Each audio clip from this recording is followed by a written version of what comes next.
Para sahabat yang saya muliakan, pada kesempatan ini saya mengajak para sahabat saya untuk menyaksikan dan menyimak secara seksama hasil diskusi saya dengan beberapa orang misionaris, beberapa orang pendeta, dan alhamdulillah pada perdebatan kali ini satu persatu debater Kristen gugur. Ya, mereka tidak mampu menjawab satu pertanyaan, dan pertanyaan itu menohok, langsung menusuk jantung pertahanan iman mereka.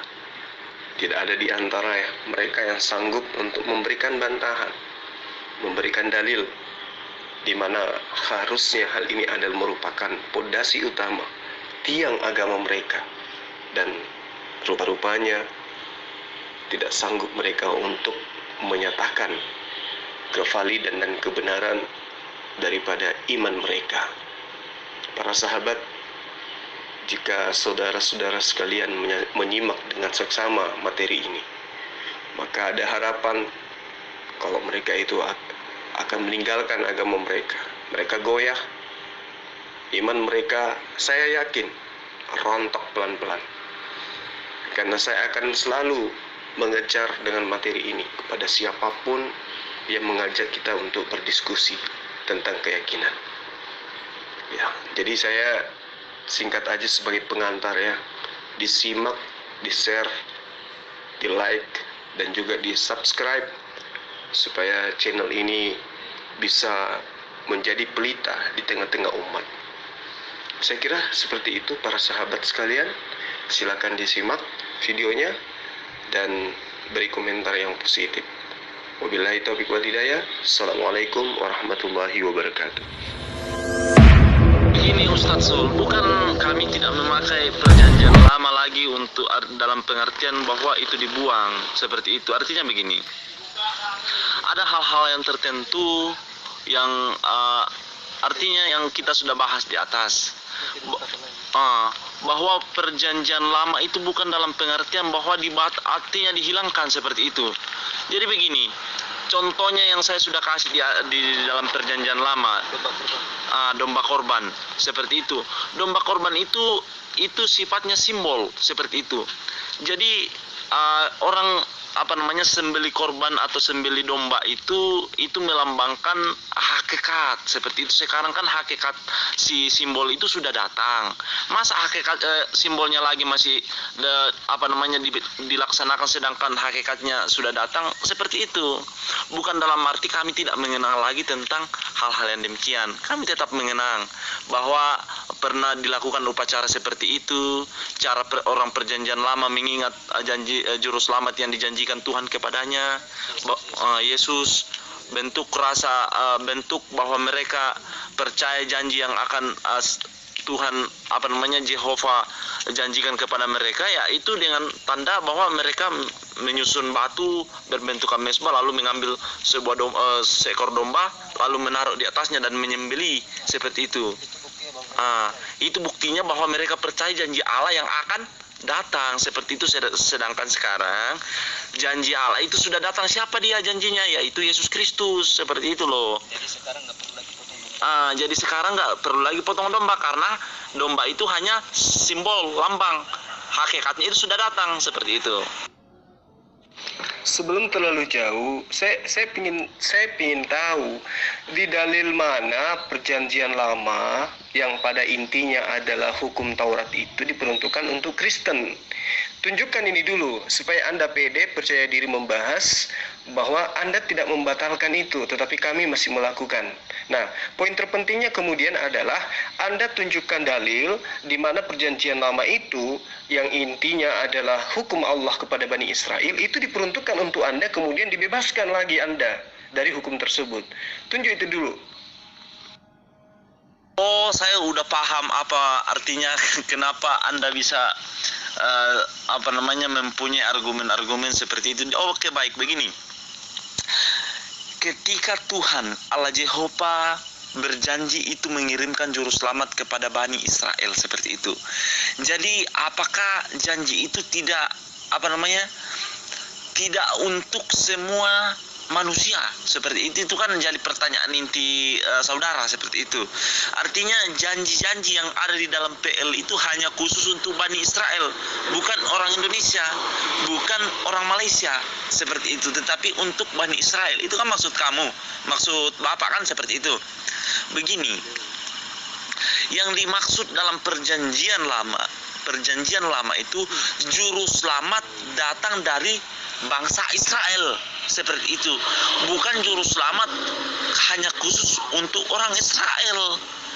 Aduh, jadi harus lebih ini lagi dulu untuk mempelajari tentang sejarah-sejarah, baru kita lanjutkan tentang hal ini. Oke, Anda mengatakan harus menafsir ayat itu, entah itu menggunakan metode pemahaman tentang alegoris atau konteks atau harfiah. Ya, itu adalah merupakan alasan Anda untuk membantah pernyataan saya. Tapi saya tidak lagi sedang menafsir. Saya tidak sedang berasumsi. Saya sedang memaparkan isi ayat itu sesuai dengan apa yang ada tertulis, bahwa sang penulis melihat penampakan sosok seperti itu adanya.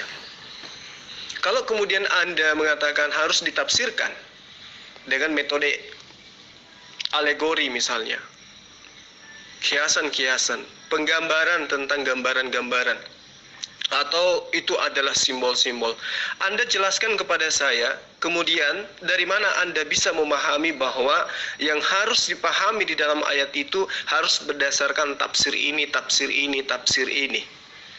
Tafsir secara harfiah, atau secara konteks, atau secara alegori, atau pemahaman hiperbola yang Anda bisa ungkap bahwa itu adalah sinkron dengan apa yang dimaksud daripada kitab itu.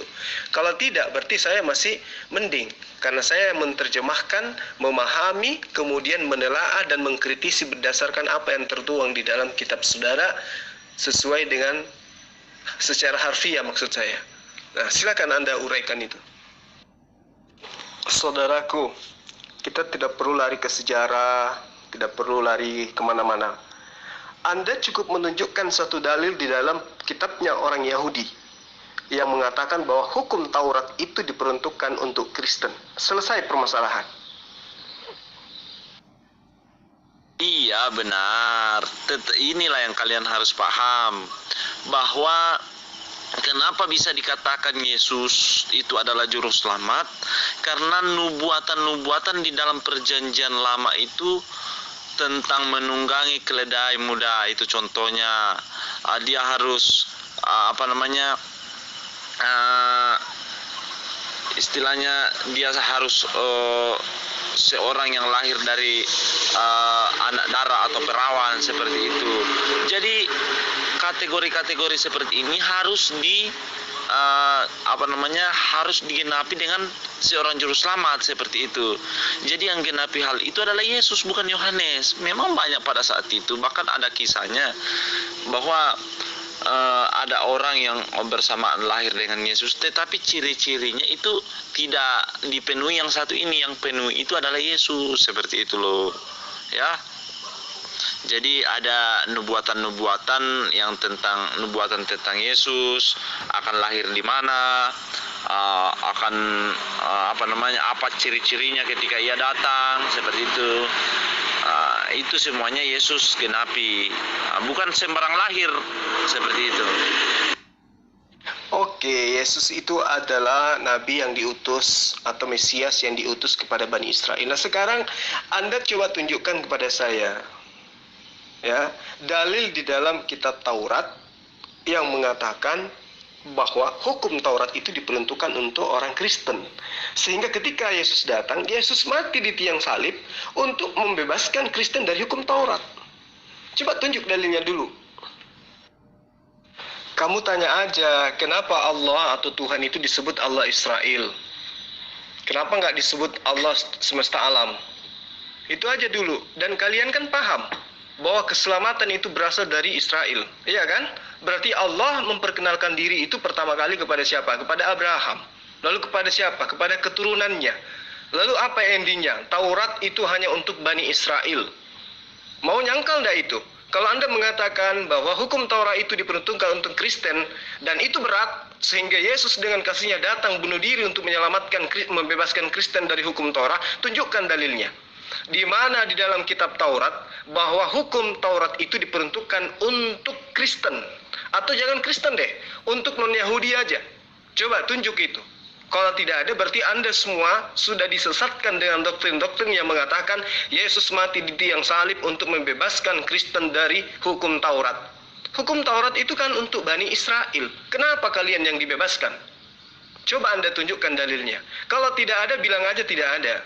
Tidak perlu Anda menunjukkan kitabnya surah Paulus atau kitab yang sudah dikanonik. Saya tidak butuh itu. Karena saya tahu tulisan-tulisan yang Anda tunjukkan dari perjanjian baru itu adalah tulisan yang ditulis oleh orang yang menulis jauh setelah Yesus itu terangkat ke langit. Ayo, kita jujur-jujuran aja. Kalau memang tidak ada kitab yang menceritakan tentang bahwa Kristen itu dibebaskan dari hukum Taurat, akui aja, nggak usah copas-copas dalil-dalil yang tidak bersumber daripada pengajaran nabi-nabi. Yesaya 53 ayat 8 ya. Itu sebenarnya bukan dia tapi mereka. Itu memakai bentuk jamak yaitu lamo ya. Jadi bukan dia, bukan ia ya. Makanya sangat kasihan sekali miris itu Kristen-Kristen di Indonesia dan di seluruh dunia membaca teks terjemahan yang tidak sesuai dengan pemahaman teks asli di dalam bahasa Ibrani. Kita semua tahu, semua anak Yeshiva 5 tahun tahu kalau lamo itu adalah mereka. Dan saya bisa buktikan bahwasanya kata lamo itu di dalam Yesaya 53 ayat 8 yang diterjemahkan ia menjadi harusnya mereka, itu semua ada di dalam kitab-kitab lainnya ya, diartikan persis lamo yaitu mereka. Kalau saudara mau mengatakan bahwa Yesaya 55 itu menerangkan tentang Yesus, ya, itu salah. Saya tidak tanya itu. Yang saya tanya itu adalah hukum Taurat itu diperuntukkan untuk orang Kristen, sehingga orang Kristen itu terbebani dengan hukum Taurat. Karena menurut Kristen, ya, dalam pengajiannya Paulus dalam Galatia dikatakan di Korintus dia katakan tidak ada orang yang selamat karena menjalankan hukum Taurat. Artinya hukum Taurat bagi orang Kristen itu adalah sesuatu yang sangat memberatkan. Untuk itulah kemudian Paulus mengajarkan kepada kalian dalam Galatia 3 ayat 13, Efesus 2 ayat 15, kemudian Roma 10 ayat 9, kemudian Galatia 5 ayat 1. Bahwa Kristen dibebaskan dari hukum Taurat dengan matinya Yesus di tiang salib. Artinya seakan-akan hukum Taurat itu diperuntukkan untuk Kristen. Nah, untuk kita cari tahu apakah benar, tunjukkan dalil bahwa hukum Taurat itu layaknya yang tertuang di dalam Yeremia 31 ayat 33 bahwa Allah mengukuhkan perjanjian barunya kalau hukum Taurat itu diberikan khusus kepada batin setiap Bani Israel. Nah, sekarang tunjuk dalil untuk melawan pernyataan Allah di dalam Yeremia itu bahwa hukum Taurat itu juga diberikan kepada orang Kristen, tapi karena matinya Yesus di tiang palang, di tiang salib, maka hukum Taurat dibebaskan untuk orang-orang Kristen. Sehingga yang berlaku sekarang bukan lagi Taurat tetapi hukum kasih. Coba Anda tunjukkan. Kalau ada berarti Anda top dan saya boleh minta dibaptis oleh Anda. Selamat malam Pak Jul, selamat malam, semangat banget loh yang khotbah itu. Saya tidak bisa komentari sekaligus semua tentang apa yang kamu khotbahkan pada malam hari ini. Saya ingin komentari hanya satu saja supaya lebih mantap dan lebih bermanfaat. Kalau seperti Jul ini khotbah, tidak mungkin bisa saya komentari semua, terlalu banyak cabang-cabangnya. Nah, sekarang saya komentari tentang hukum Taurat tidak bisa menyelamatkan orang Kristen dan semua orang tidak bisa menyelamatkan.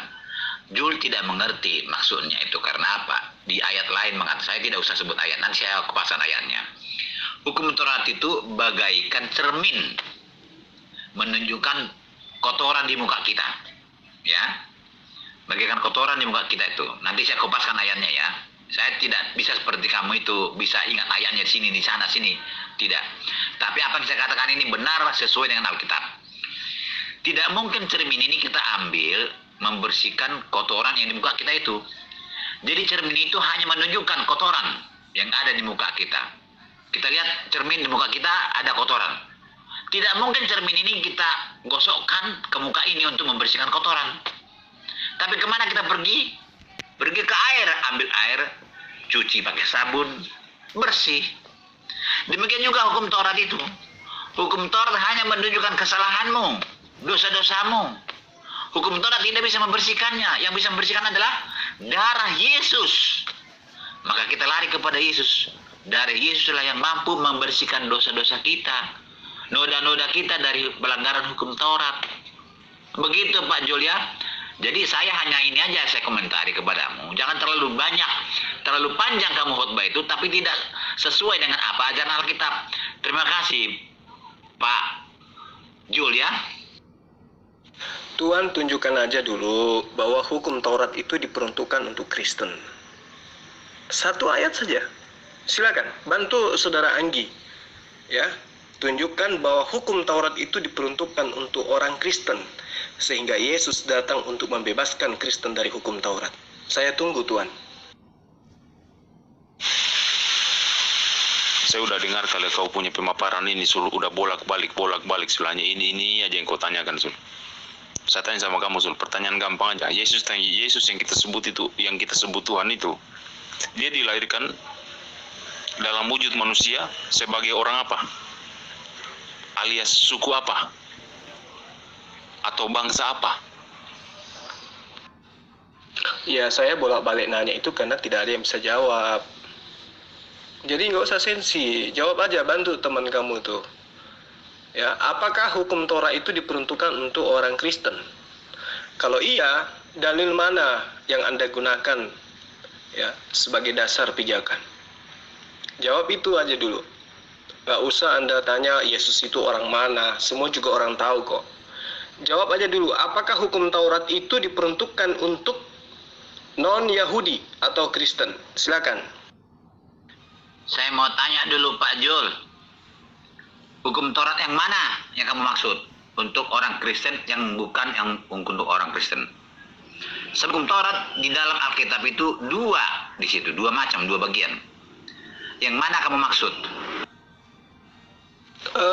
Nggak perlu dilebarkan permasalahannya Tuan Lamsen.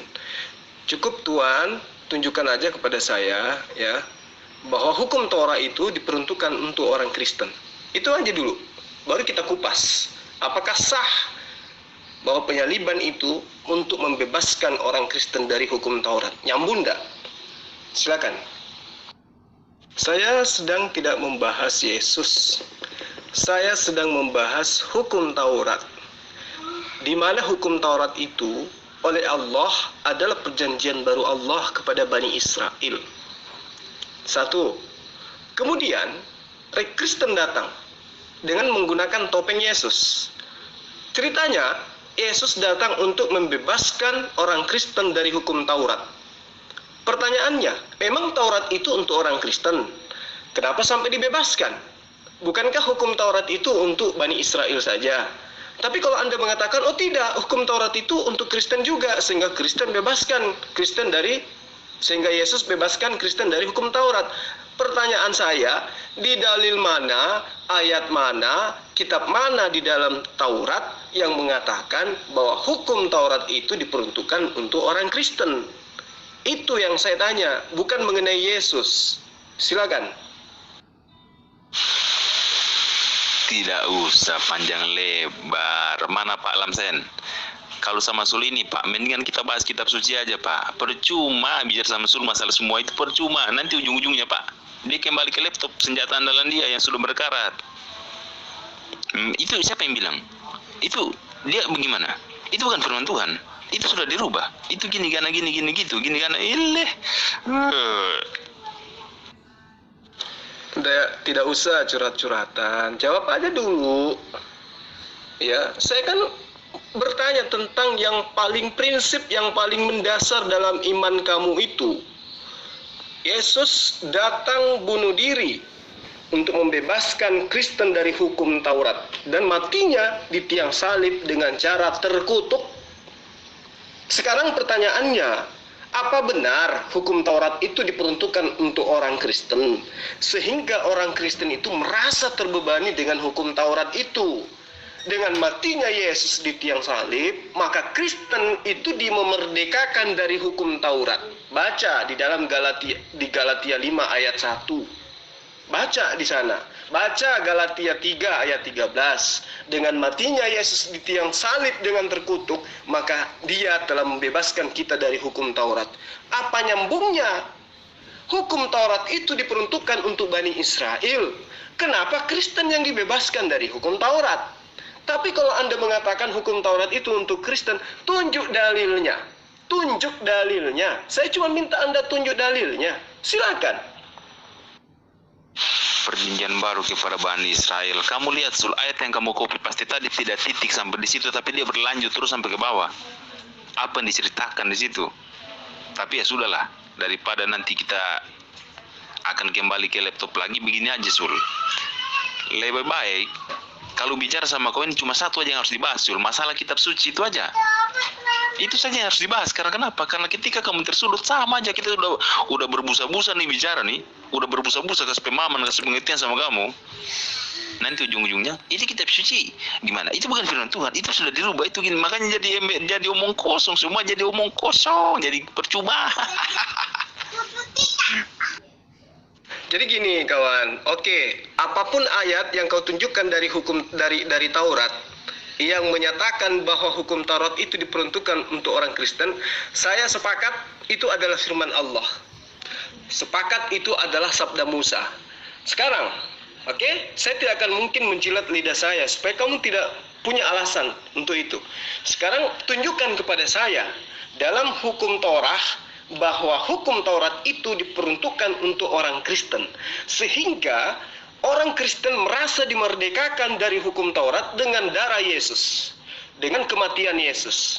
Saya akan imani bahwa itu adalah firman Allah. Tugasmu sekarang tunjukkan di Taurat mana dijelaskan bahwa hukum Taurat itu diperuntukkan untuk Kristen. Silakan. Pokoknya kalau diskusi sama Sul itu yang dibahas cuma satu, kitab suci,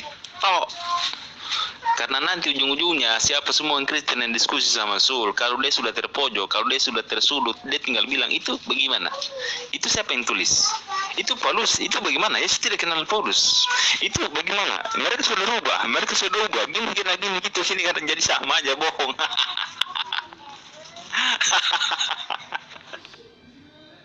Saya dalam memahami sebuah ajaran agama memang harus sistematis. Ketika Anda mengatakan Yesus itu adalah penebus dosa untuk seluruh manusia, saya akan minta dalilnya.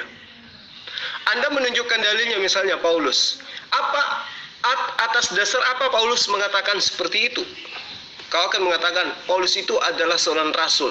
Atas dasar apa Anda mengatakan Paulus itu adalah rasul? Karena Paulus itu menerima firman dari Yesus. Atas dasar apa Anda mengatakan Yesus datang kepada Paulus? Anda akan menjawab, karena pada saat itu Paulus ketika ke Damsyik dia mendengarkan suara dari langit. Saya akan tanya lagi, atas dasar apa Anda mengakui bahwa suara yang didengarkan oleh Paulus itu adalah suara Yesus? Apa jawaban Anda?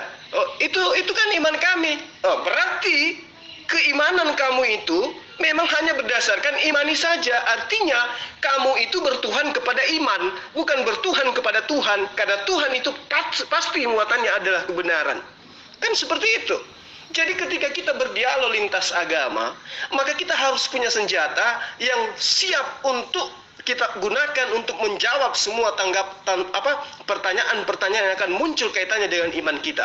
Sama seperti ketika Anda bertanya tentang Islam, saya akan jabarkan. Semakin Anda bertanya, semakin saya senang. Tapi kok kenapa giliran Anda tersudut?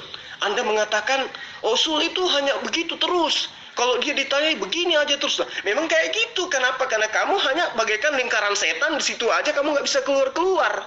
Sekarang gini, bagaimana mungkin kita loncat ke materi yang lain? Sementara materi ini Anda tidak bisa pecahkan. Ya pastilah mutar-mutar di sini. Saya tanya dari tadi, berapa orang? Ada Anggi, ada pendeta Lamsenio Baho. Anda lagi yang nambah. Kalau datang lagi 100 pendeta pun akan bungkam. Ketika saya tanya, Kristen dibebaskan dari hukum Taurat, adakah di dalam hukum Taurat itu memang diperuntukkan untuk Kristen? Apa jawaban kalian? Kalian akan menunjukkan kitab ayat-ayat yang ada di Perjanjian Baru. Apa hubungannya? Kita berbicara mengenai hukum Taurat yang masih dipegang teguh oleh Bani Israel sampai detik ini.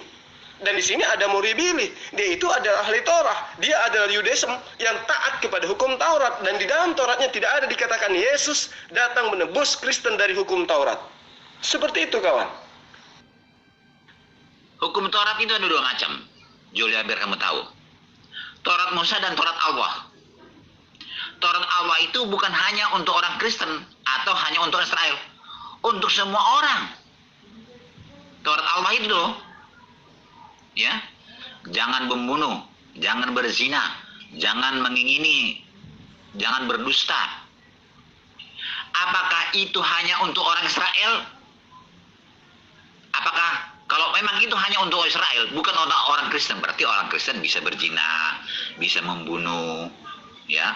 Salah satu isi hukum Taurat Allah adalah hari Sabat dijadikan untuk manusia.